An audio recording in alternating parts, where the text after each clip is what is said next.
imagine that the mayor of Gary, do you know who the mayor of Gary is? No.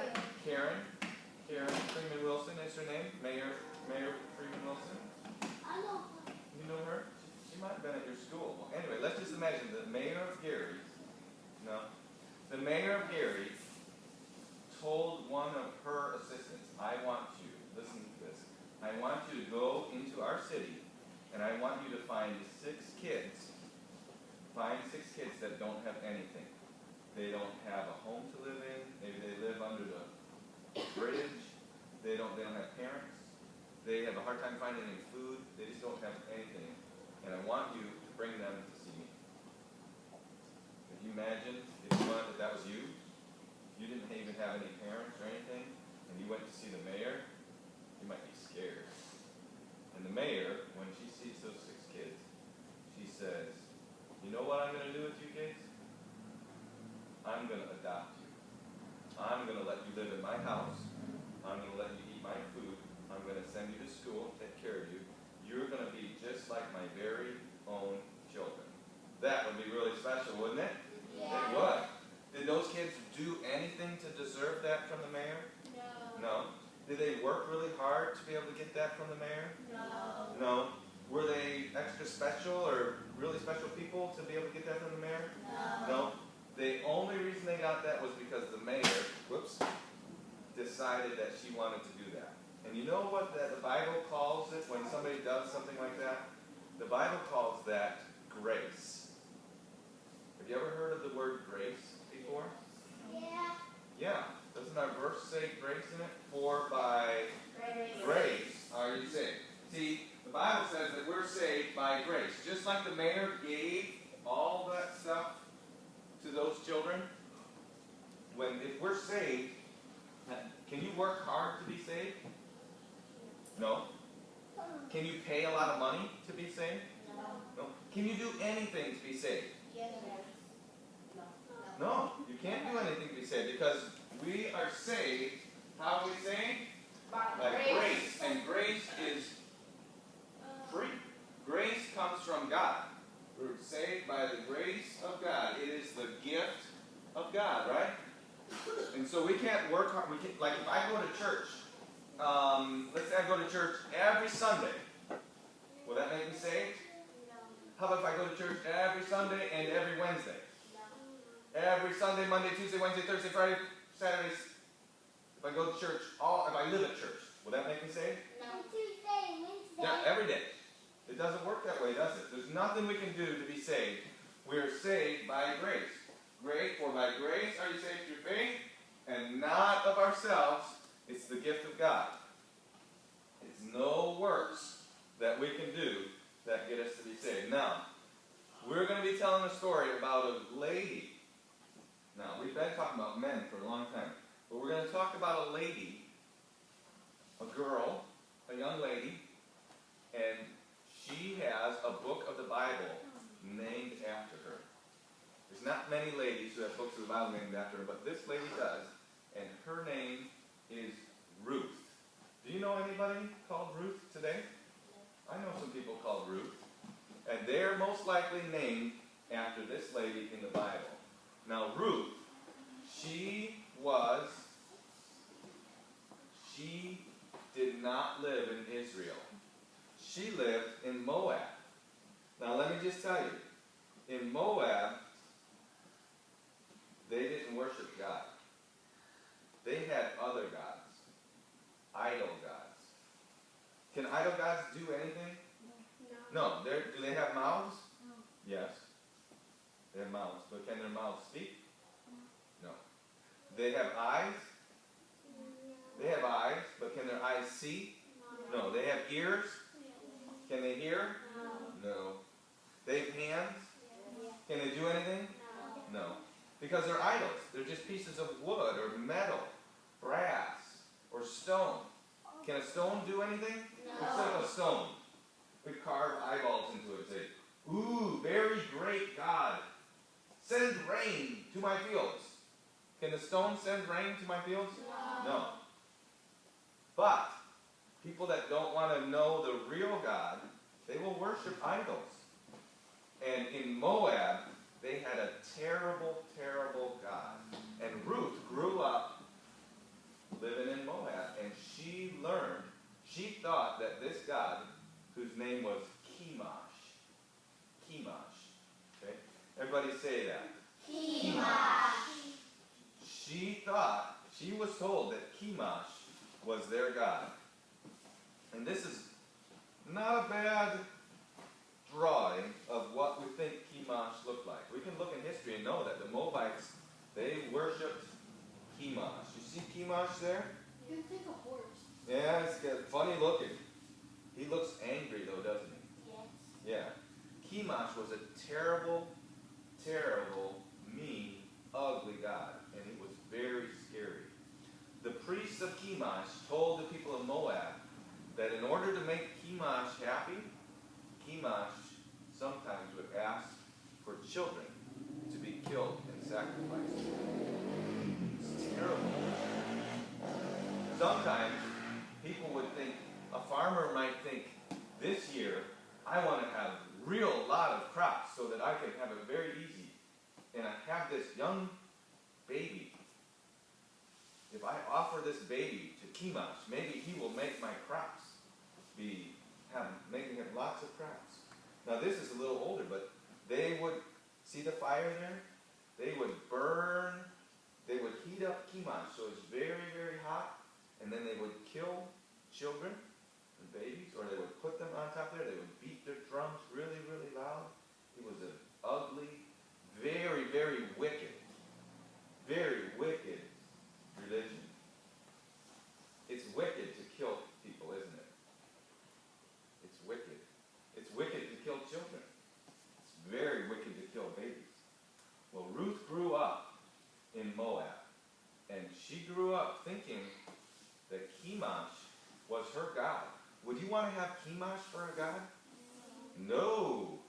Chemosh is an evil God. Chemosh is a hard God. Chemosh says, do very, very bad, evil things to make me happy. And of course, Chemosh can't even say anything, but that's what they thought. One day, when Ruth was in her hometown, a family moved into her town too. And this family was from Israel. Okay? So, Ruth is here in Moab, and this family was from Judah and Israel. And they must have come across the river and down into the land of Moab. Well, this family was a mom and a dad and 2 young men. So, you know what happened after a while?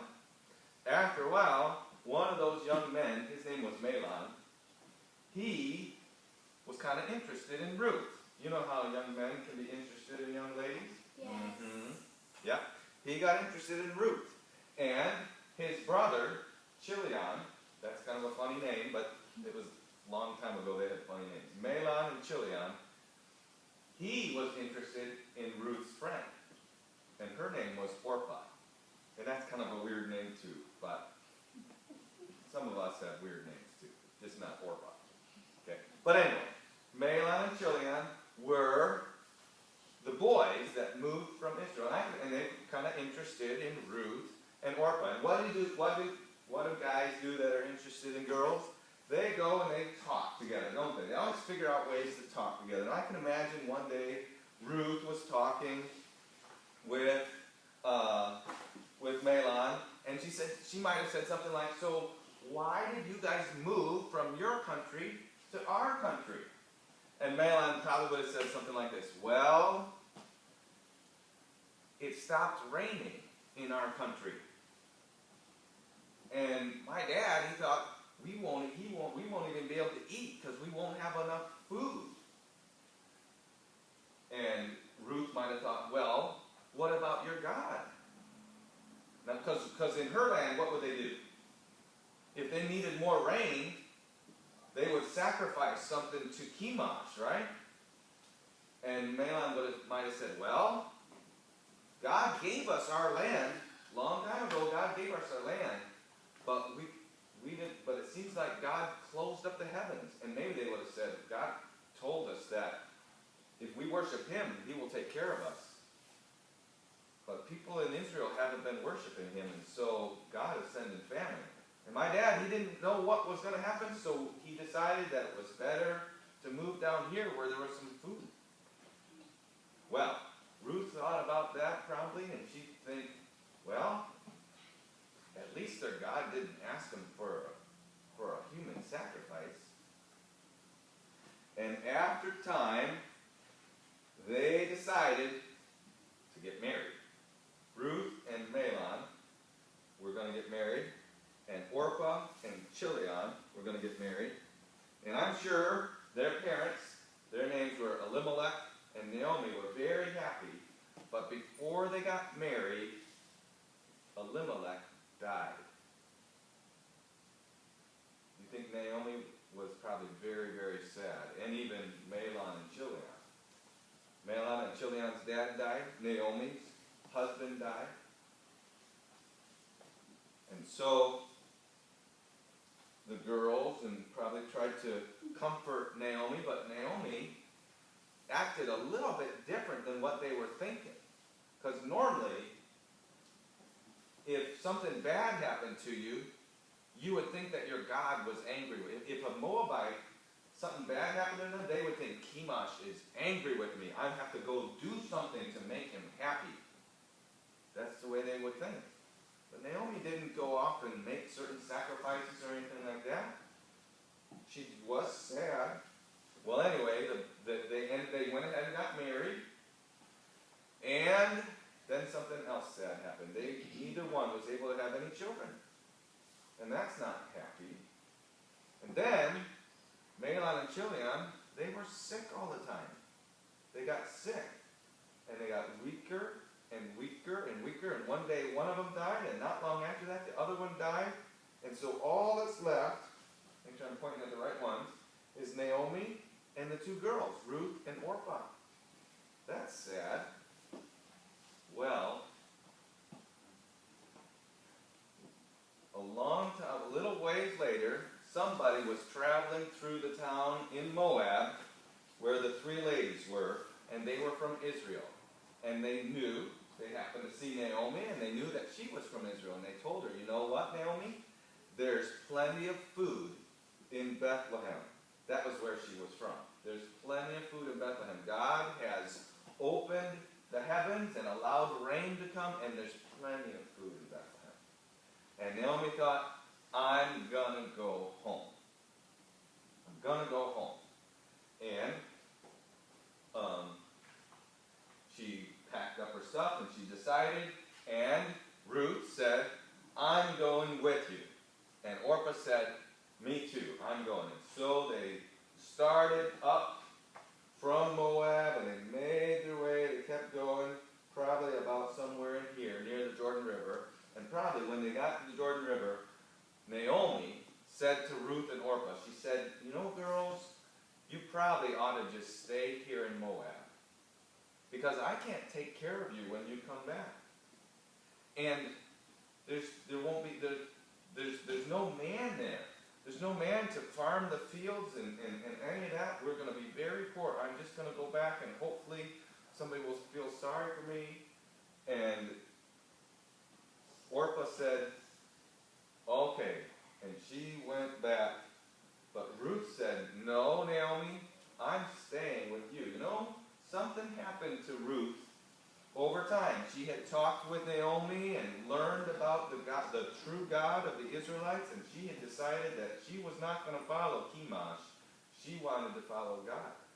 And Naomi said to her, but Ruth, you have married one of my sons, and he's died, and in our land, in order for you to have a husband, I have to have another son, and I don't even have a husband. How can I have another son? And if I did, he would have to grow old enough in order for you to marry him, and it's just not going to work. And Ruth said, it doesn't matter. I've decided that where you live is where I'm going to live. And where you farm is where I'm going to farm. And the God you serve is the God that I'm going to serve. Ruth had decided that she was going to worship the God of Israel. And the God of Israel, he's the true God, isn't he? He's the God that we serve. She had decided that she wasn't going to worship Chemosh anymore. She was going to serve God. Now, let's just think really quick. And so here's a picture of them.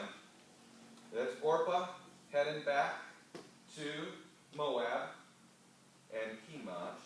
And here's Ruth and Naomi. They probably got on a little boat and went across the Jordan River and headed back toward Bethlehem. But let's think about that.